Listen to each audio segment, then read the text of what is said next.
Assalamualaikum warahmatullahi wabarakatuh. Berjumpa kembali dengan saya Maria Hasni, calon guru penggerak angkatan 8 dari SMA Negeri Unggul Binaan Kabupaten Bener Meriah.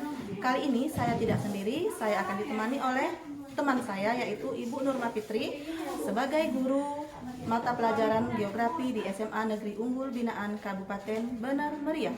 Assalamualaikum Ibu Nurma. Waalaikumsalam Bu Maria. Bagaimana Bu kabarnya hari ini? Alhamdulillah sehat. Ibu Alhamdulillah. gimana? Sehat? Alhamdulillah saya juga sehat Bu. Baik Bu, hari ini kita akan adakan percakapan praobservasi ya Bu ya. Oh iya. Karena memang nanti sebelum saya amati jalan prosesnya pembelajaran yang Ibu lakukan. Jadi Bu, kita di sini tujuan kita melakukan observasi itu untuk mengetahui dan juga untuk mengevaluasi bagaimana sebenarnya pembelajaran yang Ibu lakukan di kelas. Oh, boleh Bu. Jadi Bu, di sini ada beberapa poin yang akan saya tanyakan di dalam pra observasi ini ya Bu ya. Yang pertama Bu, mungkin di sini yang akan saya tanyakan adalah kira-kira Bu, apa ya Bu ya tujuan daripada pembelajaran yang ingin Ibu capai Bu? Oke, terima kasih Bu Maria atas waktunya.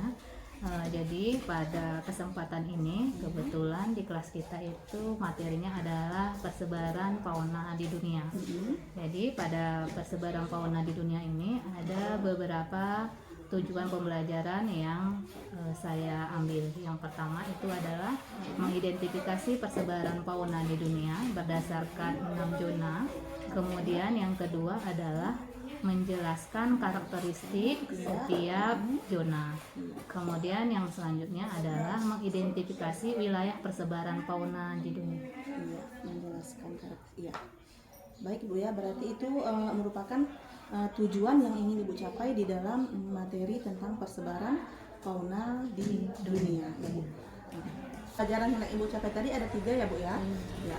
Baik Bu, kira-kira di sini Bu area pengembangan ya Bu ya yang ingin Ibu capai itu seperti apa ya Bu? Iya. Terima kasih Ibu. Jadi area pengembangan yang saya ambil itu ada 2 cara.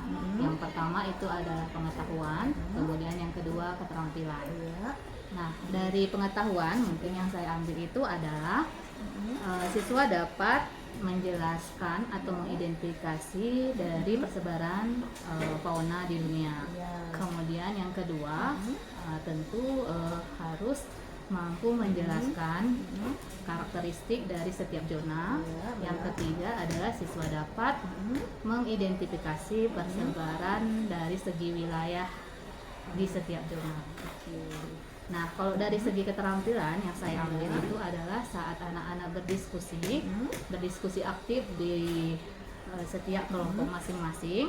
Nah, di sana saya akan melihat bagaimana mereka bisa menjelaskan setiap masing-masing kelompok terhadap pengetahuan yang telah mereka dapatkan. Baik Ibu, berarti ada 2 ya Bu ya, ada area pengembangan yang pertama itu adalah pengetahuan dan yang kedua adalah keterampilan. Keren kayaknya Ibu saya sudah tidak sabar mau melihat bagaimana nanti pembelajaran di kelas. Luar biasa. Baik, mungkin satu lagi nih Bu, ada pertanyaan dari saya. Kira-kira Bu, strategi apa ya Bu ya yang Ibu gunakan di dalam pembelajaran ini Bu?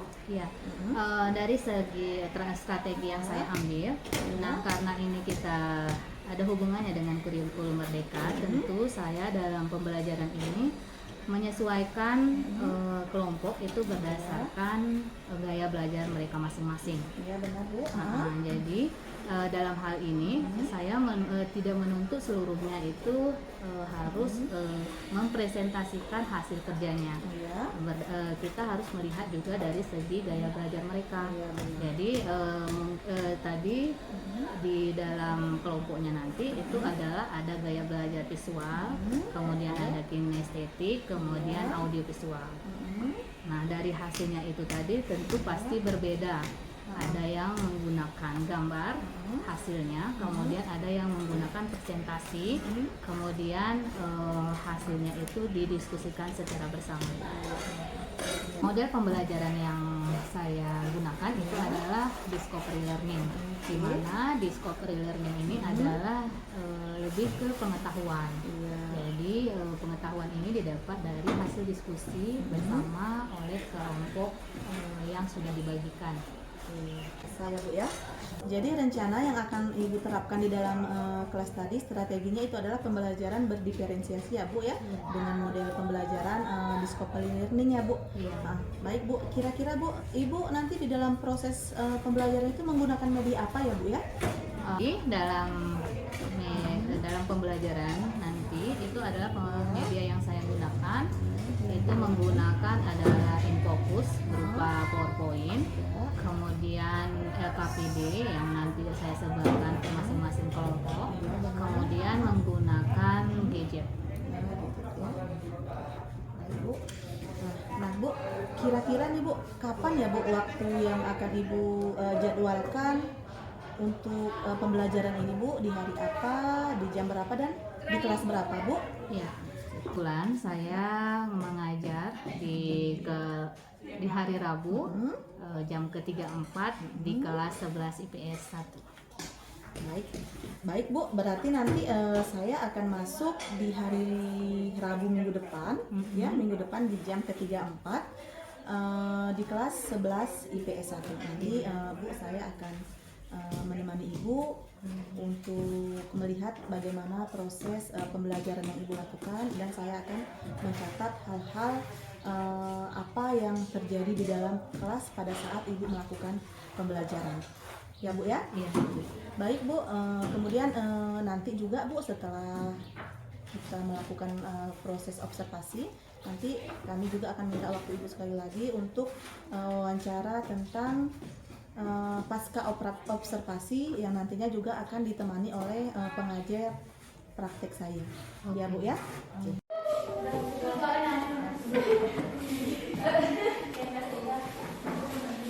Assalamualaikum warahmatullahi wabarakatuh.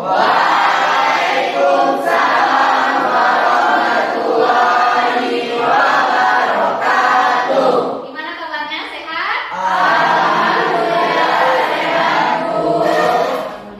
Oke, untuk sebentar Ibu absen dulu. Kira-kira di kelas kita ada yang tidak hadir? Siapa?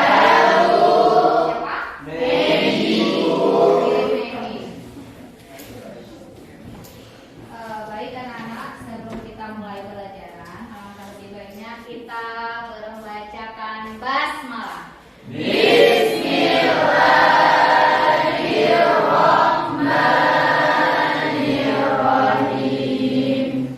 Oke, semoga pelajaran kita yang hari ini bisa terlaksana dengan lancar dan baik.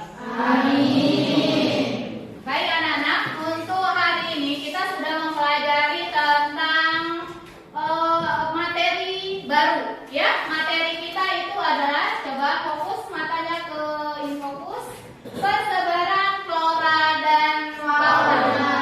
Kira-kira Ibu mau tanya, Mas, ada nggak yang tahu tentang flora?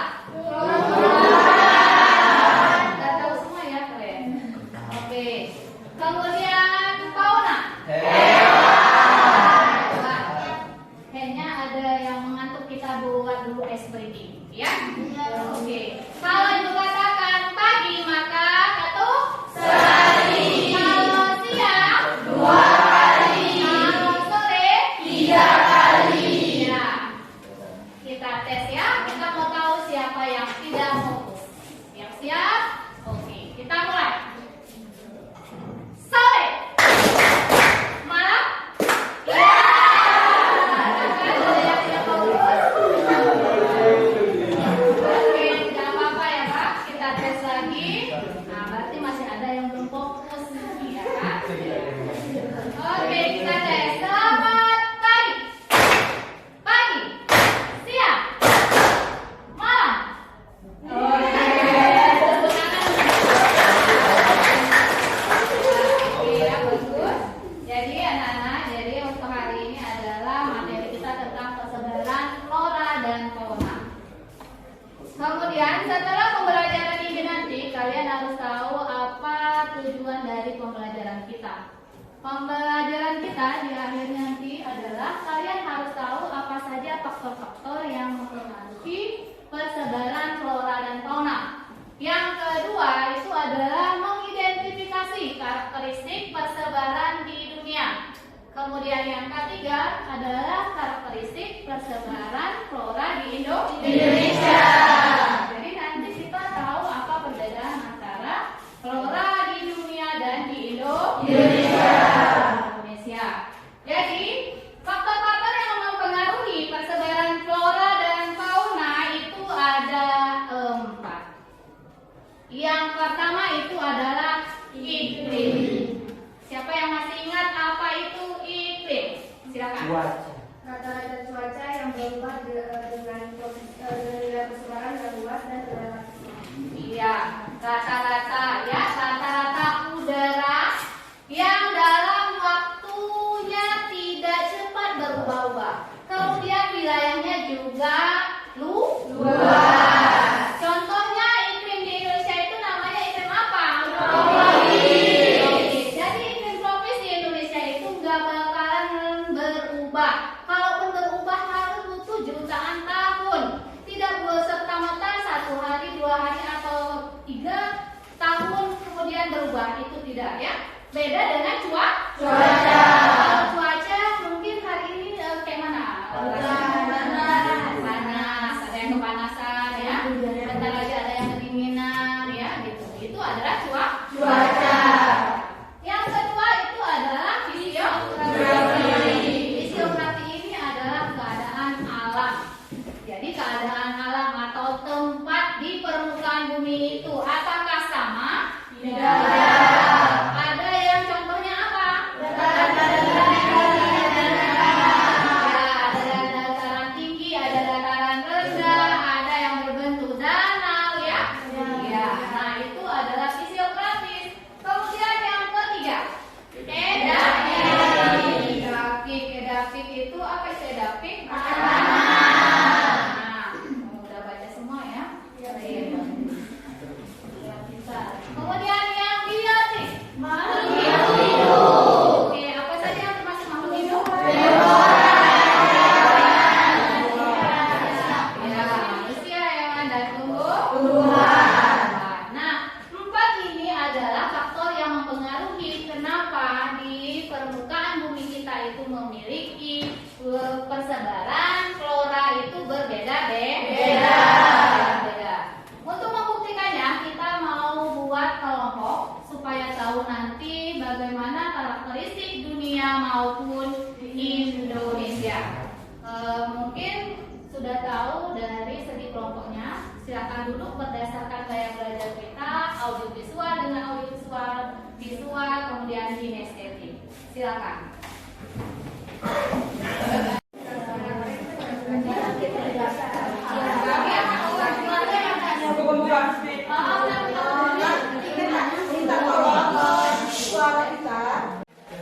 Baik, anak-anak sudah siap semua?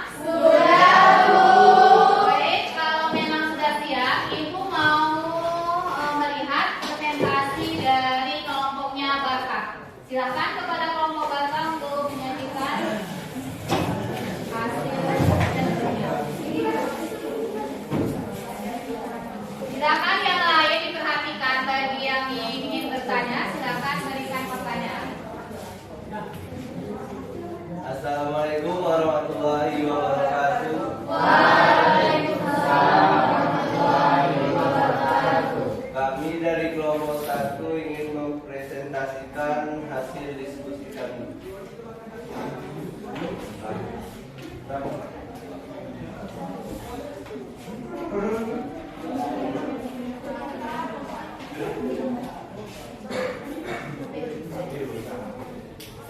Klasifikasi flora dunia. A. Persebaran sistem bioma. Bioma adalah persebaran flora dan fauna di darat yang dapat dipelajari melalui sebuah sistem. Ya.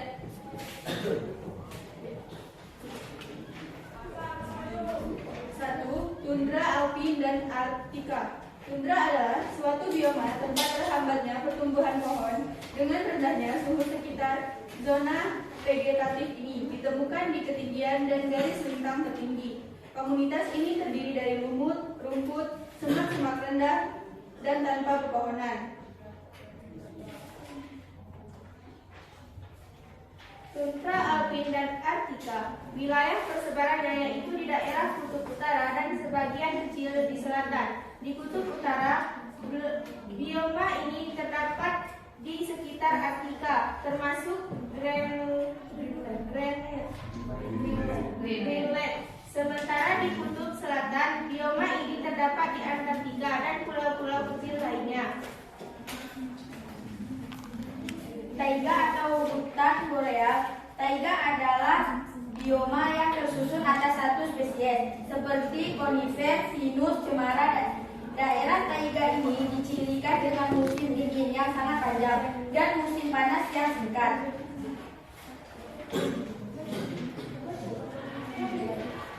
Yang B. Taiga atau Korea. Wilayah persebaran ada di daerah bagian utara bumi seperti Kanada, Rusia, Siberia, Alaska,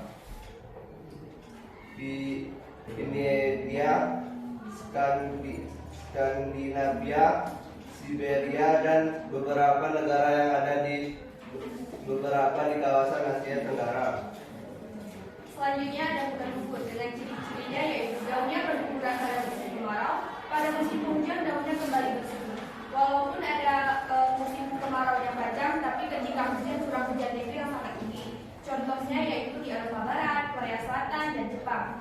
Kemudian pada bubur dengan ciri-ciri ditumbuhi rumputan diselagi oleh pepohonan. Wilayah persebarannya itu ada di Rusia. Kemudian ada gurun dan semi gurun. Ciri-cirinya jumlah curah hujan lebih kecil, badan-badan air jarang ditemukan. Contoh tumbuhannya seperti kaktus dan sebagainya. Kemudian hutan hujan tropis. Hutan hujan tropis ini seperti ciri-ciri pohonnya seperti pohon tinggi dan tidak dapat ditembus oleh matahari. Daun-daunnya juga lebar. Contoh wilayah persebarannya ada di Indonesia, Afrika Tengah, dan Amerika Tengah. Contoh tumbuhannya seperti pinus, jati. Baiklah, ada yang dikatakan.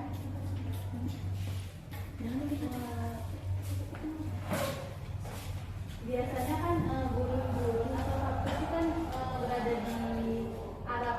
Itu termasuk ke tundra, taiga atau Dia memang sudah ada klasifikasi di gurun dan semi gurun. berarti Dia termasuk dalam gurun itu contoh tumbuhannya. berarti kan masuk ke tundra atau taiga gitu. Tidak, itu lebih ke di musim dingin kalau tumbuhannya. Oke, tadi ada pertanyaan tentang gurun ya. Nah, kemudian contohnya itu adalah salah satu contohnya adalah kaktus. Kenapa kaktus bisa hidup di daerah yang gurun kira-kira? Nah, karena kaktus ini adalah bisa menyimpan air. Jadi pada saat adanya ini musim hujan, itu kaktusnya itu kemudian dia bisa menyerap daripada air, menyimpan cadangan. Jadi saat dia musim panas sekalipun dia masih bisa tetap bertahan. Gitu ya. Kemudian yang lain, ada yang lain? Silakan.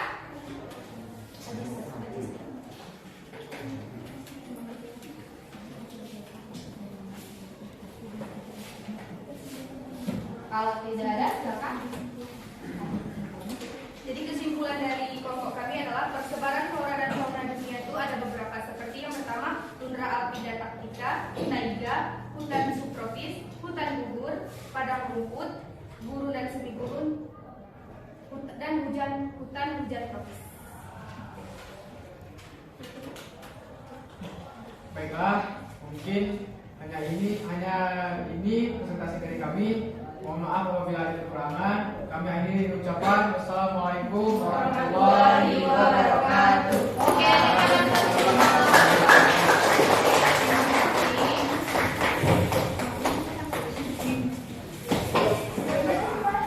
jadi dari hasil presentasinya nanti kan sudah tahu bagian ciri-ciri dari. Kalau misalnya kamu lihat dari contohnya saja, kita udah tahu kondisi keadaan iklim di suatu wilayah berdasarkan karakteristik flora di dunia. Tadi ada berapa jumlah dari persebaran flora di dunia? Ada yang masih ingat? Ada berapa jumlahnya tadi? Klasifikasinya? Atau ibu tanya apa saja yang di dunia tadi? Mungkin ada yang masih ingat?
daerah atau wilayah ya.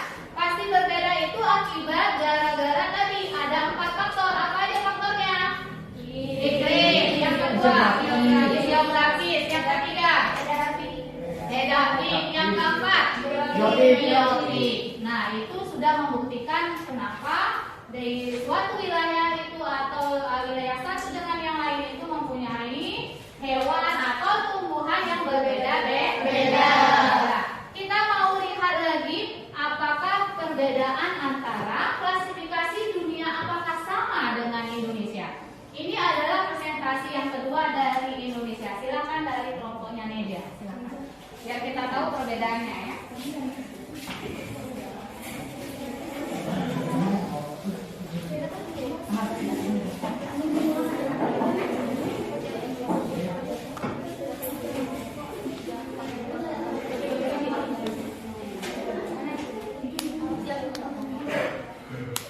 Assalamualaikum warahmatullahi wabarakatuh. Waalaikumsalam warahmatullahi wabarakatuh.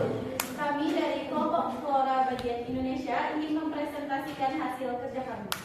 Baik, klasifikasi flora di Indonesia bagian barat yang dibatasi dengan garis Vollace atau biasanya terdapat banyak hutan hujan tropis yang memiliki beberapa jenis tumbuhan kayu, selalu hijau sepanjang tahun, banyak di kawasan hutan mangrove atau palu-palu.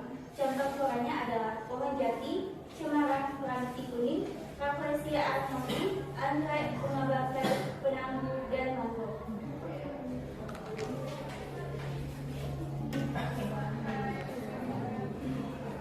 Wilayah persebaran bagian barat, Pulau Sumatera, Pulau Jawa, Pulau Bali, Pulau Kalimantan, di pulau kecil di sekitarnya.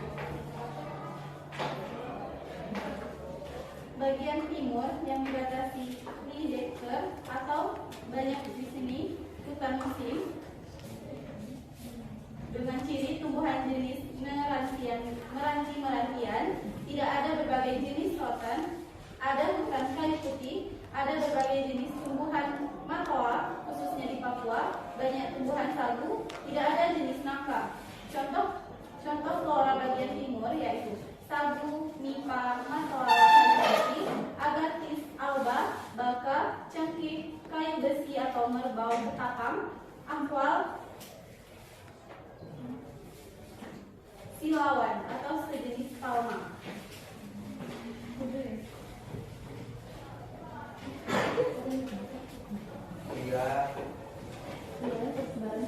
Wilayah persebaran timur, Papua dan pulau-pulau kecil di sekitarnya.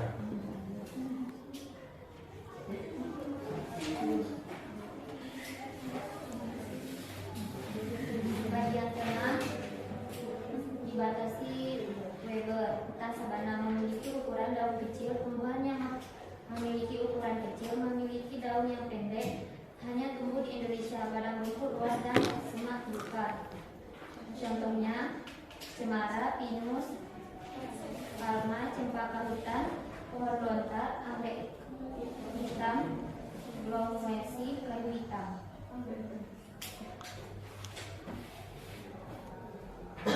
Wilayah persebarannya adalah Sulawesi, Maluku, dan Nusa Tenggara. Dari paparan kami tadi, apakah ada yang ingin bertanya?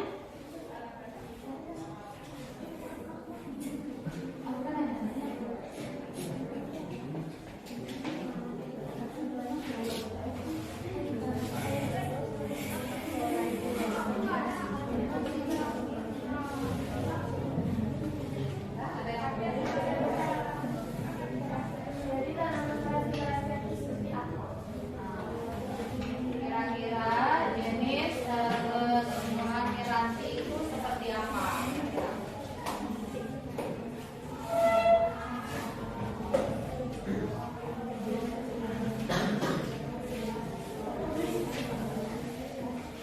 Jadi, baik saya akan menjawab pertanyaan Anda.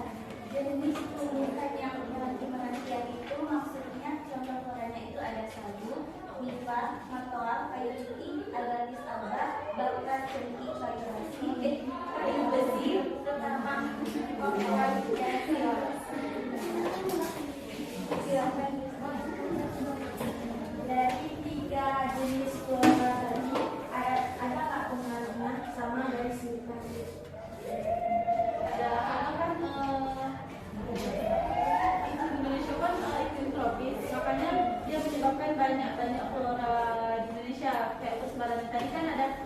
barat ada sekitar 6 atau 7.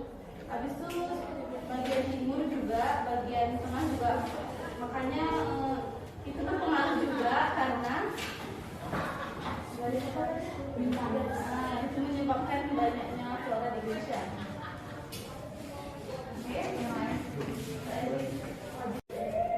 Ada karena kan Indonesia kan iklim tropis, makanya dia menyebabkan banyak flora di Indonesia. Kayak persebaran tadi kan ada bagian barat ada sekitar 6 atau 7. Habis itu bagian timur juga, bagian tengah juga. Makanya itu berpengaruh juga karena itu menyebabkan banyaknya flora di Indonesia.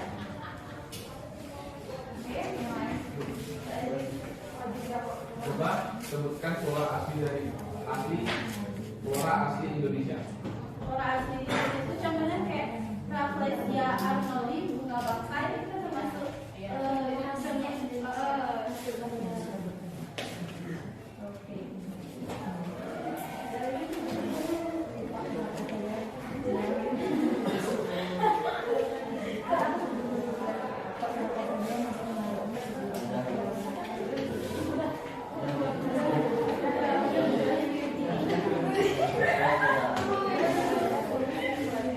Jadi teman-teman, kesimpulannya adalah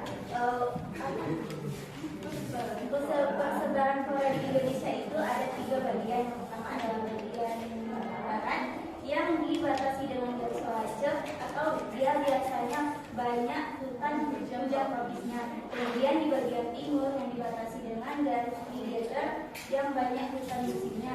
Dan terakhir adalah bagian tengah yang dibatasi dengan garis Weber yang banyak banget banyak dengan sekali sabana.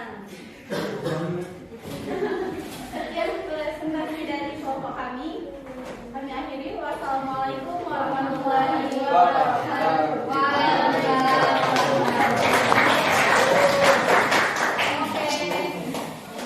Oke, ini bagus ya. Jadi sudah tahu ternyata. Oke, sudah. Jadi ada nggak kira-kira perbedaan antara hutan flora di dunia maupun di Indonesia? Ada. Ternyata kita taiga tundra tidak ada di Indonesia. Itu berdasarkan karena iklimnya tidak termasuk kepada iklim tropis. Nah, itu ya.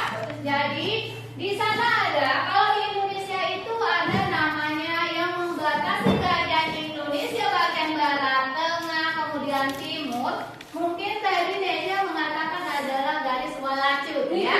Ya, itu karena berdasarkan tulisannya. Tapi kalau berdasarkan pembacaannya itu disebut dengan garis Beres.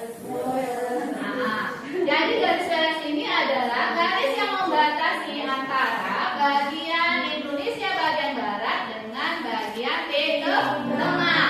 Kalau Weber itu adalah bagian tengah kemudian masuk kepada ke timur.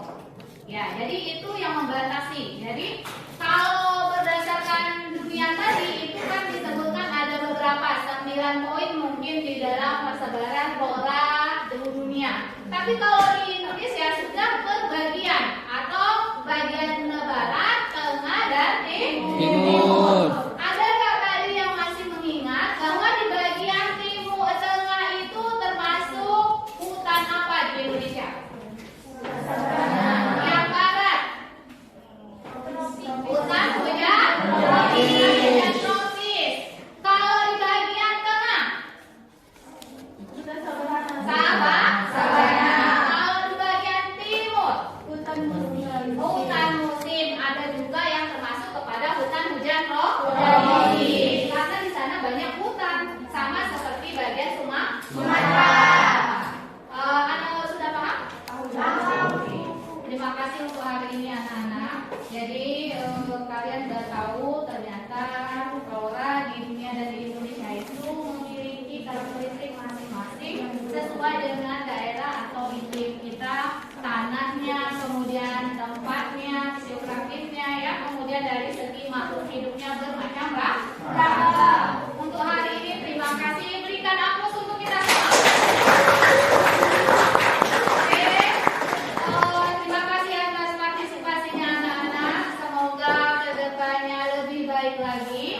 Kemudian Ibu akhiri, assalamualaikum warahmatullahi wabarakatuh. Assalamualaikum Bu Nurma. Waalaikumsalam Bu Maria. Jumpa lagi kita Bu Nurma ya. Iya. Apa kabarnya Bu? Alhamdulillah sehat Ibu. Baik Bu, kita jumpa lagi pada hari ini. Terima kasih atas waktu dan kesempatannya. Kali ini kita akan ditemani oleh Ibu Lisa sebagai pengajar praktek saya. Kali ini kita jumpa lagi di pasca observasi ya Bu. Yang sebelumnya kita sudah melaksanakan pra observasi dan juga observasi. Sekarang kita akan lanjutkan di pasca observasi. Terima kasih ya Bu atas waktunya. Sehat Bu? Alhamdulillah sehat. Bu Lisa sehat? Alhamdulillah sehat Ibu. Alhamdulillah. Baik Bu, untuk di pasca observasi kali ini kita akan mengadakan sesi wawancara sebentar terkait dengan hasil observasi yang telah Ibu laksanakan di beberapa hari yang lalu ya Bu ya. Baik Bu, pada saat pembelajaran di kelas waktu itu area yang Ibu kembangkan itu kan pengetahuan dan keterampilan ya. Kita sudah melakukan observasi pada saat itu. Kira-kira nih Bu, sejauh ini apakah sudah berjalan lancar Bu? Terima kasih atas waktunya Ibu. Jadi pas pembelajaran yang terjadi pas pra, alhamdulillah berjalan dengan baik sesuai dengan yang direncanakan, baik itu pengetahuan maupun keterampilan yang telah dilakukan. Kira-kira nih Bu, dari pembelajaran yang telah Ibu laksanakan di kelas, ada nggak Bu kekurangan dari pembelajaran yang telah Ibu lakukan? Ada nggak kira-kira kekurangannya? Oke, terima kasih Ibu. Jadi dari pembelajaran yang kemarin, kira-kira kekurangan tentu pasti ada. Ya, jadi kekurangan di sana adalah yang pertama pas pembelajaran berdiskusi secara berkelompok. Nah, tidak semua anak memang aktif dalam pembelajaran. Terlihat di sana yang memang aktif adalah orang-orang yang mampu. Nah, jadi sebagian mungkin kekurangannya adalah tidak aktif. Kekurangannya tidak aktif berarti ya dalam berdiskusi pada saat proses pembelajaran. Iya. Oke. Baik Bu, kira-kira nih Bu ya, berdasarkan kekurangannya tadi, apa ya Bu ya, langkah-langkah apa yang mungkin akan Ibu lakukan atau Ibu terapkan di kelas untuk bisa meminimalisir daripada kekurangan di dalam proses pembelajaran yang telah Ibu laksanakan.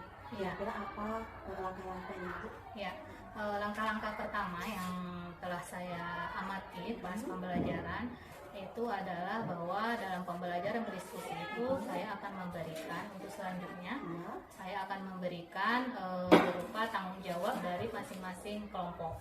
Jadi di dalam kelompok itu nanti kan ada beberapa orang. Nah, di beberapa orang itu harus ada materi-materi yang memang harus mereka pahami.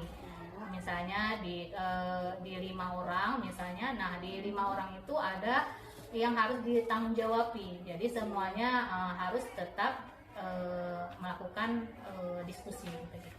Berarti rencana Ibu ke depan anak-anak itu biar lebih aktif, diberi tugas per kelompok masing-masing untuk bertanggung jawab terhadap hasil yang telah mereka diskusikan Bu ya. Bu, luar biasa. Berarti itu kira-kira rencana kedepannya ya Bu ya? Iya, rencana kedepannya. Rencana kedepannya sudah saya rasa itu sudah bagus ya Bu ya. Mungkin nanti untuk rencana kedepan itu kira-kira nih Bu, kapan ya Bu ya bisa Ibu laksanakan di pembelajaran kapan atau di pembelajaran berikutnya? Kira-kira di pembelajaran berikutnya saya melihat dari ini pembelajarannya adalah di hari Jumat. Minggu depan kita ada hari Jumat di kelas yang sama. Kemudian di kelas yang sama supaya pembelajaran apakah yang saya lakukan itu memberikan hasil yang maksimal.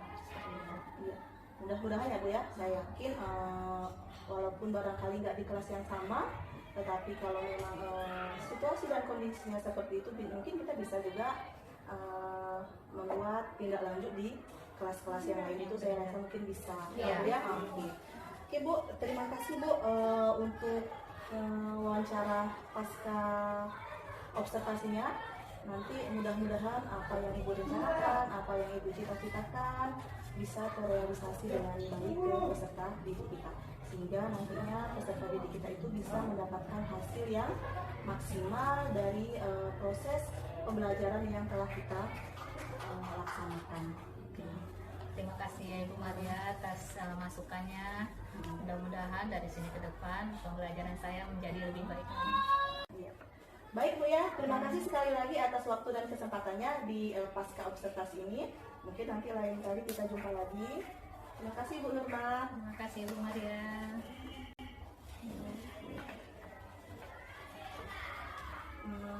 Baik, sekian untuk pasca observasi yang telah kami lakukan. Mungkin ada masukan dari Ibu PP kami, kepada Ibu kami persilakan. Terima kasih Bu Hasni, terima kasih Ibu sudah laksanakan ya pasca observasi berjalan dengan baik. Di sini saya melihat Bu Hasni sudah menyampaikan prinsip coaching itu sendiri, sudah menggunakan alur cerita yang mana Ibu menanyakan dulu tujuan pembelajaran dari pra observasi dan observasi pembelajaran dalam kelas. Lalu di sini saya melihat kemitraannya sudah ada, itu sama ya Bu ya. Itu saya sudah melihat sudah ada proses kreatifnya yang mana percakapannya sudah berlangsung secara dua arah dan satu arah lagi. Yang terakhir saya melihat di sini Ibu sudah memaksimalkan potensi, yaitu dengan memberikan pilihan rencana tindak lanjut selanjutnya yang akan dilaksanakan oleh Ibu, yang nantinya akan dilaksanakan untuk proses pembelajaran selanjutnya. Seperti itu. Jadi saya melihat sudah ada prinsip coachingnya, sudah menggunakan alur tirta juga, alur tirta. Jadi Ibu pun sudah menggali idenya untuk menyelesaikan rencana tindak lanjut selanjutnya berdasarkan hasil evaluasi dan permasalahan yang Ibu temukan di dalam kelas ya, berdasarkan proses pembelajaran yang berlangsung. Baiklah Ibu Maria Hasni, Ibu, hanya itu berbalik dari saya. Ya, Terima kasih Bu.